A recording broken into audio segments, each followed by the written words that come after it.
John, he opens up Genesis and shows you he's the promised seed.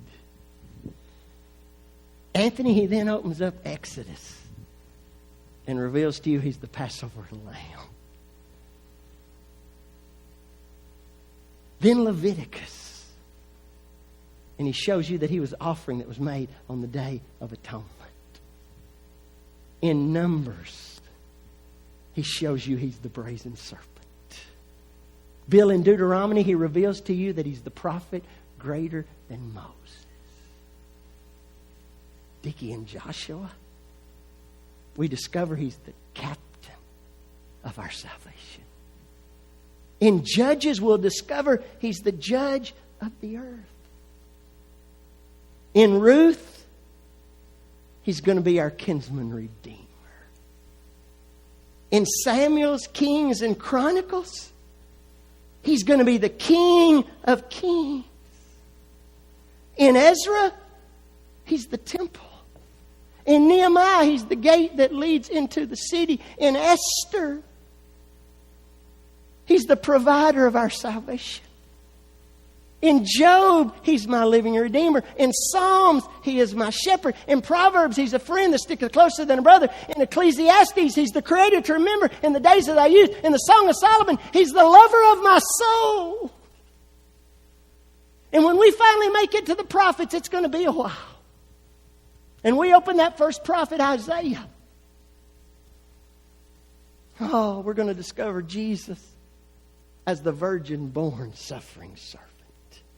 In Jeremiah, he's the righteous branch. In Lamentations, the ones who are compassionate, who are renewed each and every morning. In Ezekiel, he sits in the temple. In Daniel, he's that fourth man in that fiery furnace. Oh, in Hosea, he's going to be the son called out of Egypt.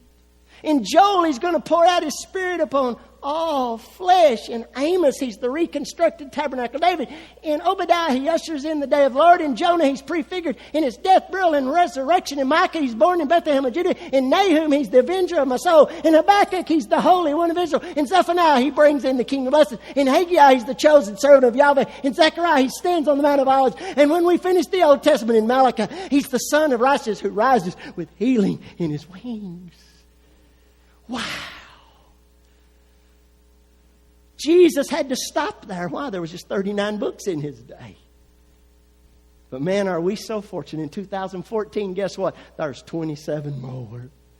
So by the time, it'll be a while, but from the time we get to the New Testament, in week 40, starting next Sunday, when we open up the Gospel of Matthew, we'll discover he's the King of the Jews. When we get to Mark, he's the servant who gave his life a ransom for many. In Luke, he's the Son of Man. In John, he's the Son of God, the great I am. In Acts, he's the ascending Lord. In Romans, he's the justification of the sinner. In Corinthians, he's the first fruit of the resurrection. In Galatians, he's the end of the law. In Ephesians, he is our peace. In Philippians, he humbled himself and became obedient to death, even death on a cross. In Colossians, he contains the fullness of the Godhead bodily. In Thessalonians, he's the returning Lord. In Timothy, he's the mediator between God and man. In Titus, he is our hope. In Philemon, he is our forgiveness. In Hebrews, he's the priest after order of Melchizedek. In James, he's the Lord of the Sabaoth. In Peter, he is an inheritance. In John, he's the incarnate Word. In Jude, he's the one Lord. And when we finish in 66 weeks, the last book of the Bible, we're going to open and discover he is the Lion of the tribe of Judah, but he's also the bridegroom of the church. And the Bible teaches he who is sitting on the throne is going to get off that throne. He's going to mount his